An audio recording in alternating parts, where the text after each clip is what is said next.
Keutamaan salat 5 waktu. Salat 5 waktu punya keutamaan yang begitu besar. Berikut adalah dalil-dalil yang sahih yang menjelaskan keutamaan salat 5 waktu. Pertama, salat adalah sebaik-baik amalan setelah 2 kalimat syahadat. Dari Abdullah bin Mas'ud radhiyallahu taala anhu, ia berkata, "Aku pernah bertanya kepada Rasulullah sallallahu alaihi wasallam, amalan apakah yang paling afdal?" Jawab beliau, salat pada waktunya. Lalu aku bertanya lagi, "Terus apa?"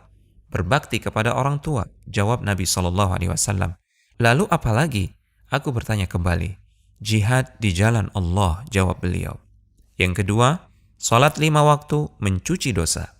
Dari Abu Hurairah radhiyallahu taala anhu, ia berkata bahwa Rasulullah SAW bersabda yang artinya, "Tahukah kalian, seandainya ada sebuah sungai di dekat pintu salah seorang di antara kalian, lalu ia mandi dari air sungai itu setiap hari 5 kali, apakah akan tersisa kotorannya walau sedikit?" Para sahabat menjawab, "Tidak akan tersisa sedikit pun kotorannya."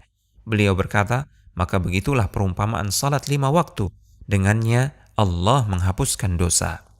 Ketiga, salat 5 waktu menghapuskan dosa. Dari Abu Hurairah radhiyallahu taala anhu, Rasulullah sallallahu alaihi wasallam bersabda yang artinya, di antara salat 5 waktu, di antara Jumat yang satu dengan Jumat lainnya, di antara Ramadan yang satu dengan Ramadan lainnya, itu akan menghapuskan dosa di antara keduanya selama seseorang menjauhi dosa-dosa besar. Keempat, salat adalah cahaya di dunia dan di akhirat.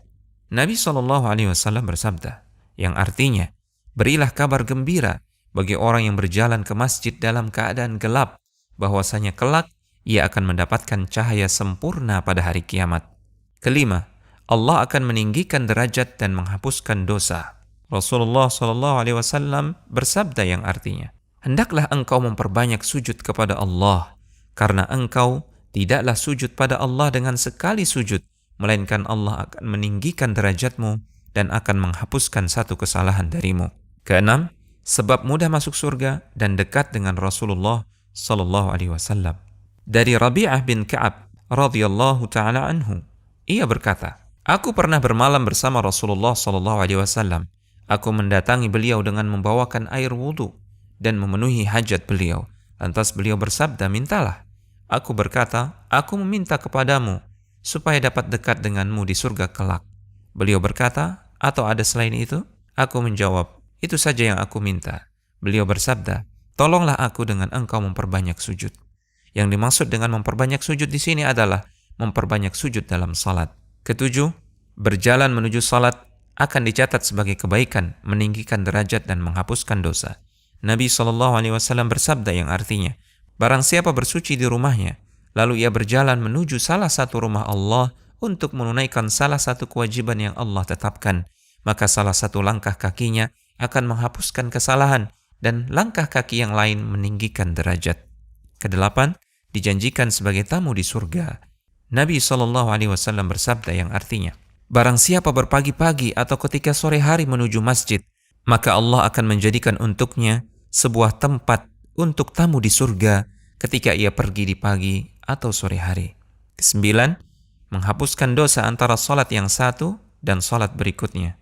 Rasulullah SAW bersabda yang artinya, tidaklah seorang muslim memperbagus wudunya lantas ia mengerjakan salat, melainkan Allah mengampuni baginya dosa di antara salat tersebut dan salat berikutnya.